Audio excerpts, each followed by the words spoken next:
Hello, hope everybody is doing well and staying active and creative during this time.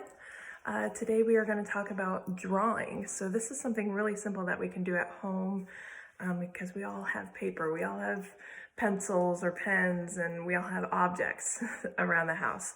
So this is a fun thing to do to really work on your skills and to learn how to study things. So that way when you draw them, you can really look into the objects and then you can create better drawings. So one of my favorite things to draw and to study are books. I love to draw stacks of books. I like to arrange them in fun ways. So that is a really great one for beginners to study, and also for people who are a little bit more advanced in drawing to study. So you can take a stack of books and you can either keep them all straight. So that's a good way for when you're starting out, and you're just gonna start to observe how books stack with each other, how those lines kind of create boxes and forms. And then if you want to, you can start playing around with how they stack and intersect and start to play with how lines create your drawing to be a little bit more dynamic. So whenever you start out with drawing, you want to start out by drawing very lightly. So if you make a mistake, it's easier to correct it, or you can just even cover it up.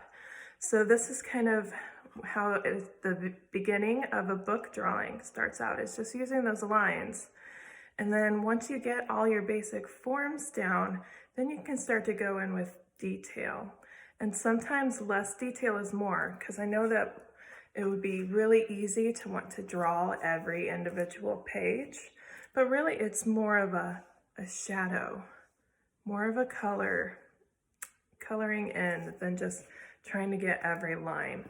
So sometimes less is more whenever you're drawing, especially when it comes to doing light and shadow. And you can even throw the table in there if you want to and do a little background, but you want your main focus to be on your objects. So that's a fun one to do with basic shapes on rectangles and squares, studying books.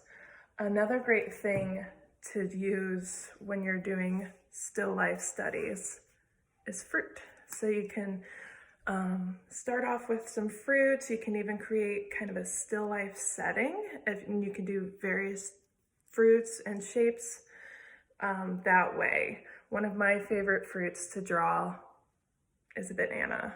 I think it's because as a kid, I always found the shape of a banana to be very hard, but then once I started to study it, I started to look at all of the individual shapes that make up a banana. So a lot of times things look way more complicated than what they actually are. And then whenever you take the time to look at things into different pieces, different components that then come together to make something more complex, it gets a lot easier. So I love drawing bananas now. So you can kind of see how I started off by looking at individual shapes that make up the banana. And then once you get those shapes in there, then you can start to get all the details. You can start to put the bruise marks, all those dots. You can even start with shading and highlights. As you study different objects around your house, you can start to move to more complex things. Things that have a solid color, you can really start to look at light and shadow, how light and shadow hits the object. But with something like this, it's really complicated, but you can look and you can see that there's triangle there's circles, there's ovally shapes too. So just think about all of the basic shapes that go into your object, and you can draw those out. Now I did this one dark so that way you guys could see it, but you would want to sketch that really lightly.